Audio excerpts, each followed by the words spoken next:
A Bolsa Brasileira tá barata há pelo menos uns 2 anos? Para um investidor assim que começou agora, por exemplo, cara, eu vi o pessoal falando de ações, eu vou começar a investir em ações. Pegar um banco, uma elétrica para minha carteira, quiçá talvez até uma empresa ligada a commodities, se o cara quiser. E aí, qual que então seria a sua dica para esse cara nesse sentido? O que ele tem que prestar atenção? Quando eu vou olhar cenário...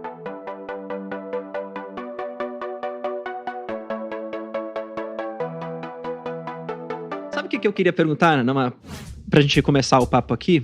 E, de novo, é muito aberto, assim, então a gente pode seguir a linha que a gente desejar aqui, mas... Hoje a gente vê, quando a gente olha os analistas falando, quando a gente olha, enfim, investidores no geral falando, que a Bolsa Brasileira está muito barata. Uhum. Então, aí o pessoal traz múltiplos, né, traz projeções, a gente começa a entender e começa realmente a ver que, de fato, está muito amassado. As ações, as empresas, independente do setor, se a gente for olhar. Alguns menos, alguns mais. E aí isso é muito também decorrente, acho que de um cenário macroeconômico global, eu diria, mas também muito prejudicado por um cenário micro Brasil político, eu diria também. E aí eu queria saber da visão de vocês, assim, como que vocês olham para esse cenário hoje? E se faz alguma diferença nesse sentido, se o cenário está caótico ou não está para a estratégia previdenciária? Como que vocês interpretam esse cenário e como vocês levam para aquele que eu chamo de viés da oportunidade, assim, de você encontrar os negócios? Boa, vamos lá. Bom, eu acho que a gente está falando que a Bolsa Brasileira está barata há pelo menos uns 2 anos, Sim. né? Desde ali, Tá sempre barata, pelo né? menos o segundo semestre de 2021 ali, a gente está insistindo nessa narrativa, né? E eu acho que, de fato, continua muito barato. O que acontece com a grande maioria dos investidores é que, se a gente olhar um histórico recente, né, boa parte deles foram ejetados da renda fixa e foram meio que obrigados a aprender a tomar risco. Ou seja, eles foram levados a investir na Bolsa de Valores por um custo de oportunidade que você tinha ali, claro, de não correr risco no momento, né? Colocar o dinheiro na renda fixa, ela estava rendendo muito pouco. Então, acho que esse é um primeiro parêntese, né? As pessoas, muitas vezes, elas se frustram com os resultados que elas obtêm na Bolsa, né? Porque a grande maioria não é investidor de longo prazo por convicção. É um investidor de longo prazo por conveniência. Ele não tem o resultado que ele esperava obter em 6 meses, em 1 ano, em 2 anos. E aí ele começa a fixar na ideia dele, bom, eu sou de longo prazo. E ele fica lá sofrendo, né? Muitas dessas pessoas que vieram sem uma estratégia consolidada. Não sabiam quais eram os objetivos, muitas vezes seguindo diversas, né, dicas de investimento, ou teses, ou estratégias diferenciadas, né? E você acaba atirando para tudo quanto é lado e perdendo a referência do que eu tô fazendo aqui. Isso aqui não é para mim, tira tudo, volta para renda fixa. Né? Então, o investidor, não é exclusividade do brasileiro, mas um investidor que está começando a aumentar o leque de produtos ali no portfólio dele, ele tende a fazer o bendito do market timing. Então, ele quer saber a hora que é para ele tirar tudo da renda fixa e botar na renda variável. A hora exata, né? A hora que é para ele tirar da renda variável e botar na renda fixa. E não é assim que funciona. Você tem que destinar os seus recursos de acordo com os seus objetivos. Então, se o seu objetivo é de curto, médio prazo, você sempre tem que ter alguma coisa em renda fixa. Independente do quanto esteja rendendo. Porque é o que é aderente ao seu objetivo. E, na minha opinião, você sempre tem que ter alguma coisa voltada à renda variável. E aí, claro, o que for aderente ao seu perfil. Ações, fundos imobiliários, FIAs, o que quer que seja. Né? Então, acho que essa é a primeira coisa. A expectativa que ele tem quando ele entra na Bolsa e a realidade dos fatos de como as coisas realmente acontecem, né? Olhando para cenário, esse é o cenário que a gente gosta. Não é à toa que Warren Buffett fala sobre comprar ao som de canhões. Faz muito tempo que a gente não ouve o som dos violinos, né? E cada vez mais essa narrativa, ela vira muito rápido, né? Então, há 1 mês atrás, a gente tá gravando agora em julho, né? Meio de julho. Em junho, assim, parecia que tudo ia desabar. De fato, o Brasil ia virar uma Venezuela, tá vendo? Eu avisei, aquele otimismo do ano passado ele era infundado. Cara, passou nem 1 mês, sabe? As pessoas já estão voltando a ficar otimistas de novo. Então, as coisas que importavam na semana passada não importam. Perdem um pouco de sentido. Perdem a força pra narrativa, né? Exato. Então, onde eu quero chegar com isso? Quando eu vou olhar cenário, eu sempre tento ter um feeling do que é o sentimento geral. E eu me obrigo a sentir o contrário. Tão simples quanto isso. Então, se você tá com medo de continuar aportando na bolsa, você só vê os seus amigos falando que você é um maluco porque você tá seguindo essa estratégia. Cara, como assim você não tem todo o seu patrimônio em dólar? O Brasil já era. Isso, aquilo. É hora de você comprar. Uhum. A coisa mudou? É hora de você não vender, mas você dar uma segurada. E foco ali na sua estratégia. Então, assim, sim, a bolsa continua barata. E até o Guilherme Achei comentou uma coisa super interessante, acho que na semana passada, que a bolsa tá bem amassada em termos de múltiplos. E a gente não tem o nível de risco, de percepção de risco em termos micro, né? Quando você olha para os balanços das empresas, que na média estão ali ficando muito próximo, né, das projeções dos analistas trimestre após trimestre, né? Quando não surpreendendo positivamente. Exato. Então, o nível de risco ele não é igual ao que a gente tinha 2015/2016, não chega nem perto. Né? Então, eu acho que a bolsa continua barata, né? E você tem que colocar na sua mente, primeiro, qual é a sua estratégia, e segundo, você compra Ibovespa? Então, se você não compra o Ibov, você não tem que ficar olhando para o índice, porque ele é um índice disfuncional. Ele tem ali super concentração em commodities, em algumas ações específicas, Petro, Vale, Itaú, Banco do Brasil, Bradesco, pronto, você já definiu 85% do índice só aqui, né? Então, olhe para os setores e para as empresas especificamente que se encaixam na sua estratégia. E não fique preocupado com o momento. Será que esse é o momento de comprar? Você não sabe, você não controla esse tipo de coisa. Mas você controla as suas emoções e você controla o preço que você paga. Basta você não pagar caro que você já vai estar fazendo um bom negócio. Né? E só complementando tirar isso da frente, né? Eu acho, Bruno, que a gente estava até pensando em escrever um artigo esses dias sobre isso, que as pessoas, a renda fixa é o grande concorrente da renda variável.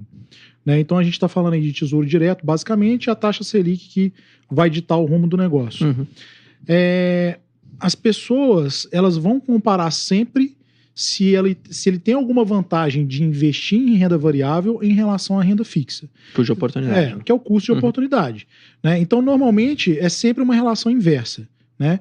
Quando a renda fixa está muito alta, né, através da Selic, a bolsa normalmente está em baixa. Né? A bolsa está em alta, a Selic, né, ela está caindo. Bom, mas qual que é a questão? A maioria dos investidores vai olhar o PL. Aí os caras olham o PL, que é a relação preço-lucro, né? Para quem não sabe. Quando você pega a relação preço-lucro e inverte a razão e vira o lucro dividido pelo preço, você tem o que a gente chama de poder de lucro. Né? Então, qual que é o poder de lucro percentual que o investimento me retorna? Então, quando você faz essa comparação, e para a maioria das pessoas isso fica muito mais didático, porque percentualmente você sempre compara a rentabilidade de um produto com outro, e você faz essa relação, você inverte o PL da Bolsa, o PL da Bolsa hoje ele está muito próximo da Selic ou de um tesouro.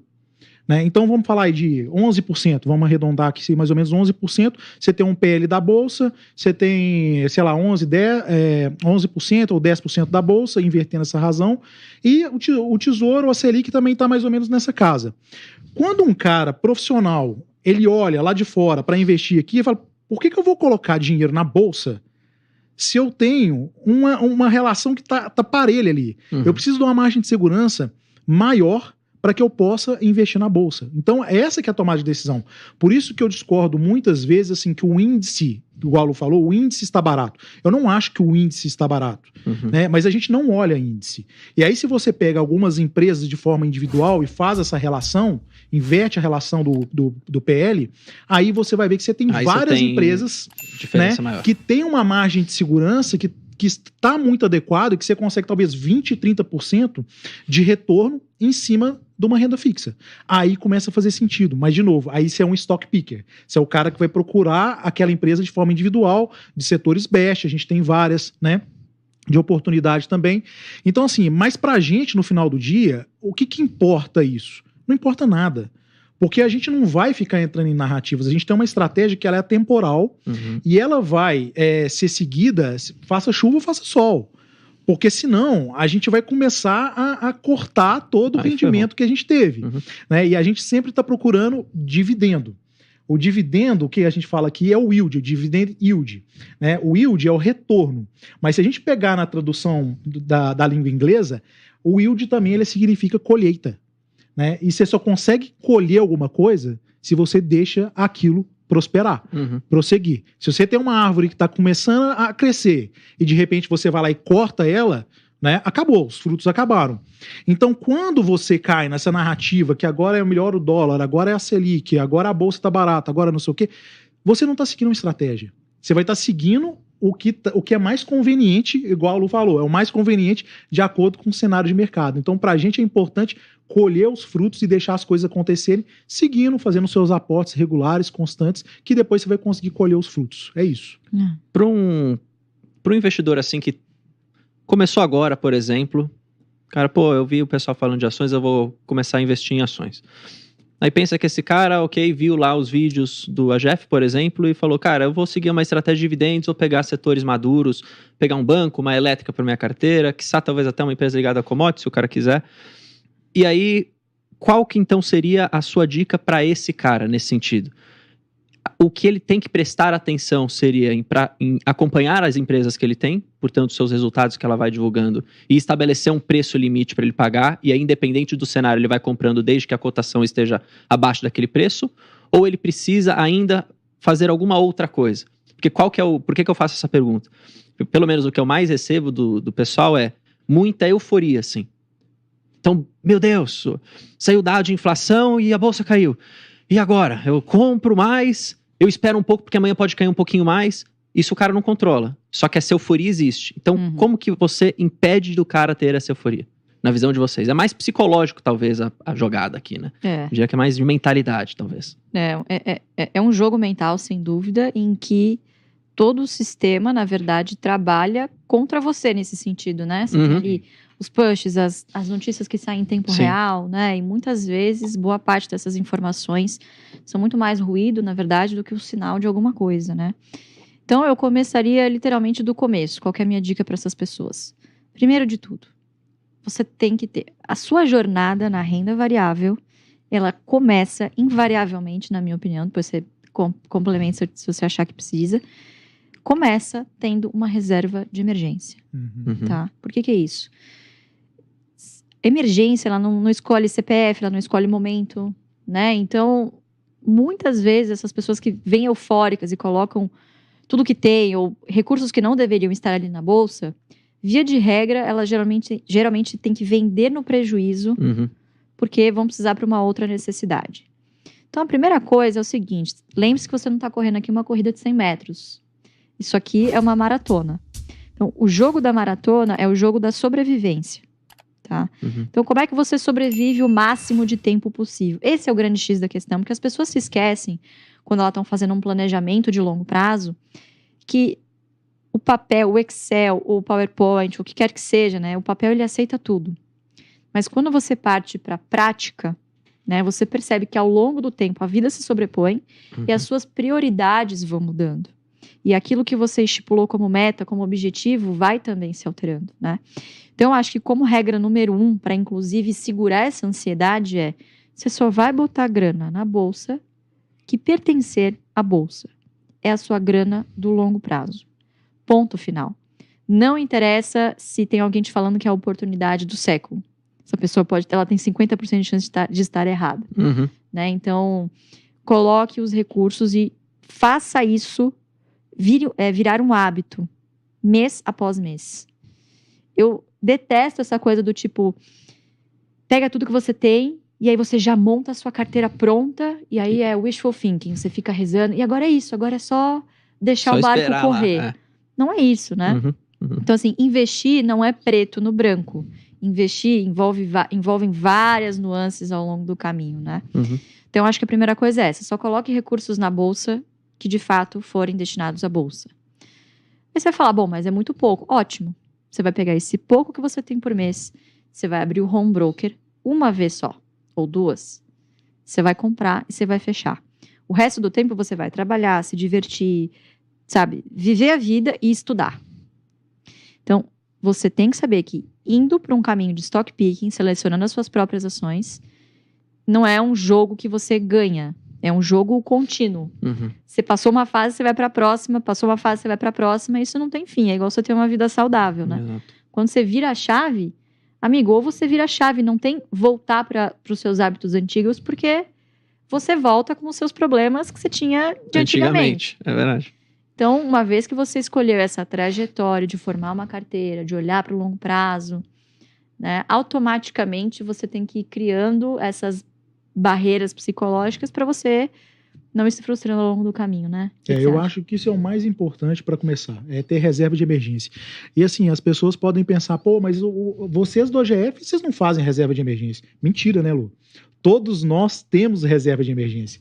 Apesar da gente ter os dividendos, né, entrando de forma recorrente e sermos independentes financeiramente, mas assim, a gente tem reserva de emergência porque nós somos conservadores, né? A gente tem uma estratégia, apesar de estar em renda variável, extremamente conservadora, porque assim, se tudo der errado, se talvez aquele fluxo não entrasse, todas as empresas pararem de pagar, a gente tem uma reserva de emergência. Isso é fundamental para qualquer pessoa que está investindo em renda variável. E isso que vai te dar tranquilidade. Tem até um caso de um cara que era amigo meu, médico, antes da pandemia, que ele tinha um monte de ação, não tinha reserva de emergência, e eu falei, cara, para tudo, vende o que você tem que dar um passo atrás, porque isso pode te prejudicar, e você vai vender no momento que vai ser o pior possível quando acontecer uma crise, né? Ele, não, mas eu sou médico, eu tenho dinheiro, tenho renda garantida e tal, mas eu insisti com ele, ele acabou vendendo e constituiu a reserva de emergência. Passou um pouco, veio a Covid, ele simplesmente ele parou de atender, porque ele era clínico, né? E, cara, ele falou, graças a Deus... Parou de entrar, né? Graças a Deus que eu tive minha reserva de emergência, porque eu fiquei 6 meses parado, sem conseguir atender ninguém, e eu teria que vender minhas ações no pior nível possível, né? Então eu acho que isso é fundamental. Antes disso, se a pessoa está investindo, eu acho que ela tem que parar. A gente já falou com o pessoal no OGF várias vezes, algumas pessoas, eu estou investindo, não tem reserva de emergência. Eu falei assim, então para tudo. Você não tá no momento de investir, não é para você ainda. Você tem que dar um passo antes de começar a investir. Né? Mas uma vez que a pessoa construiu essa reserva, e na minha opinião é de no mínimo 3 meses, depende de cada um, né? Aí é realmente o que a Lu falou, é comportamento. Né? Eu acho que quanto mais longe a pessoa ficar do mercado do dia a dia, melhor vai ser. Porque isso não é o business dela, não é um negócio, não é a profissão. A bolsa, ela não precisa necessariamente acompanhar todo dia, né? Não precisa. A bolsa ela é um instrumento para que ela possa melhorar de vida lá na frente e nunca vai acabar. É igual a Lu falou, você não está competindo com ninguém. O seu único rival ali é você mesmo. Né? E quanto mais você olhar no começo, mais ansioso você vai ficar. Eu sei que é difícil pra caramba. Principalmente para quem está começando. Mas quando a pessoa me manda mensagem, fala que está olhando o tempo todo, você entende que é muito um cara que é iniciante. Porque quando a gente tem uma bagagem, uma estrada de mercado, a gente não olha o mercado toda hora. Eu, por exemplo, hoje, se você me perguntar, eu nem sei quanto que tá, eu não olhei nada, não tive nem tempo para olhar mercado. Então, assim, você vai vendo grama crescer, que é o que o Buffett fala, o Munger fala, vai ser um negócio bem tedioso. E é isso. Quando você chegar no tédio, talvez que você entendeu o que é o mercado para valer, sabe? É isso mesmo. Se você fica olhando a grama todo dia, você não vê a diferença. Mas se você abre daqui um mês, caramba, tá diferente. Né? Então... Fora a ansiedade mesmo, de ficar olhando a grama todo dia, falando cresce, cresce, cresce, aí realmente... Aí cai, né? Aí Puta, tem uma chuva, passos, aí é verdade, é verdade.